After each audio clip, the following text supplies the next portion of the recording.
Assalamualaikum warahmatullahi wabarakatuh. Perkenalkan, nama saya Yazid dari kelas C.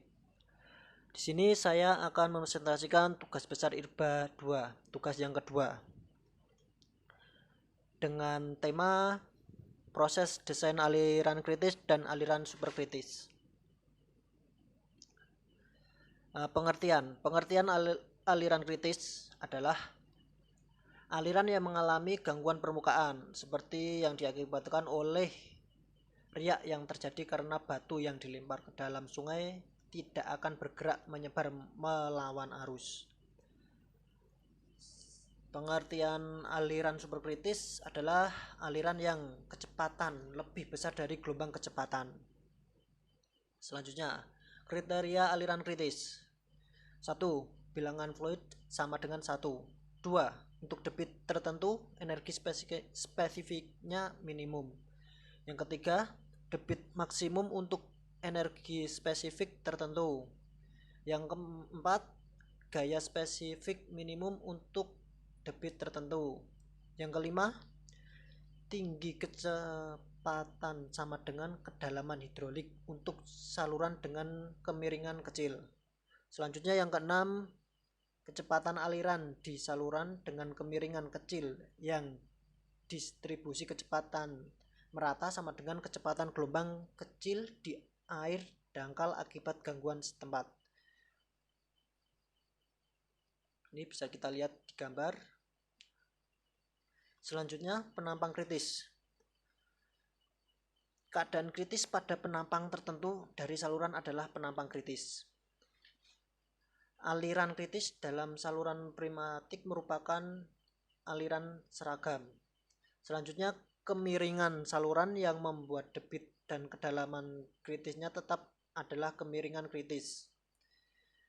Selanjutnya, kemiringan saluran lebih kecil kemiringan kritis. Aliran lebih lambat dari keadaan subkritis atau kemiringan landai subkritis.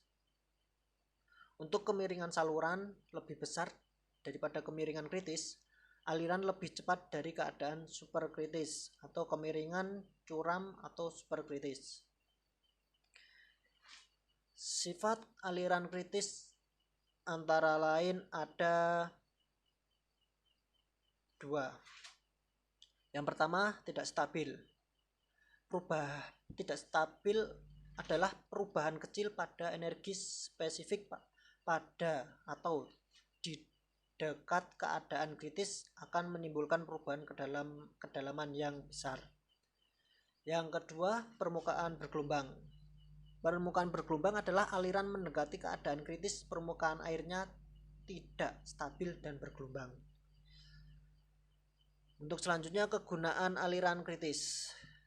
Kegunaan aliran kritis ada 2. Yang pertama, pengendalian aliran. Untuk yang kedua, pengukuran aliran. Selanjutnya, perhitungan aliran kritis. Perhitungan aliran kritis meliputi penentuan kedalaman kritis dan kecepatannya bila debit dan penampang saluran telah diketahui. Metode perhitungan aliran kritis ada 3. Yang pertama, metode 1.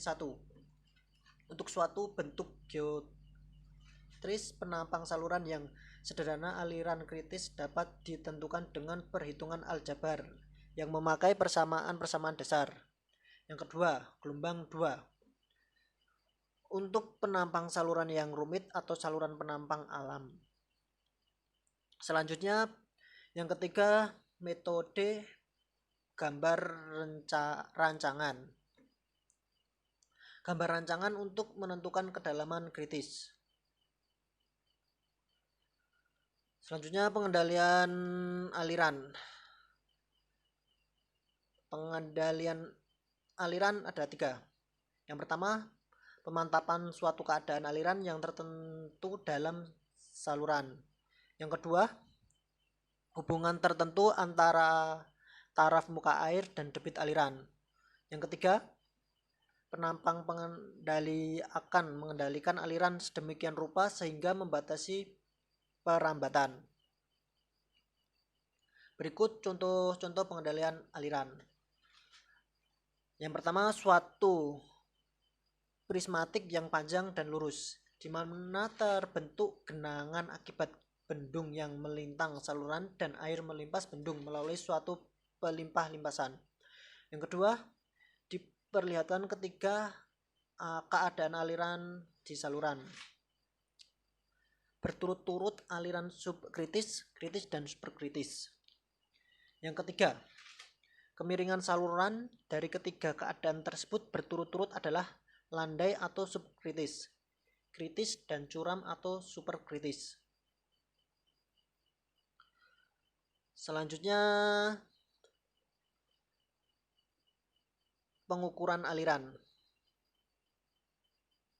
Pengukuran aliran dibagi menjadi 5. Yang pertama, biasa yang banyak digunakan pada alang aliran kritis yaitu talang parsial. Contohnya yaitu talang aliran kritis yang bisa disebut juga dengan talang Venturi. Yang kedua, kedalaman aliran kritis biasanya dibuat dengan membangun sedikit penonjolan pada dasar saluran. Yang ketiga, antara kedalaman dan debit memungkinkan dibuatnya suatu dasar teoritis untuk pengukuran debit di saluran terbuka. Untuk yang kelima, hubungan antara kedalaman dan debit telah tertentu, tidak tergantung pada kekasaran saluran dan kondisi-kondisi lainnya yang tidak terduga. Berikut pemaparan dari saya.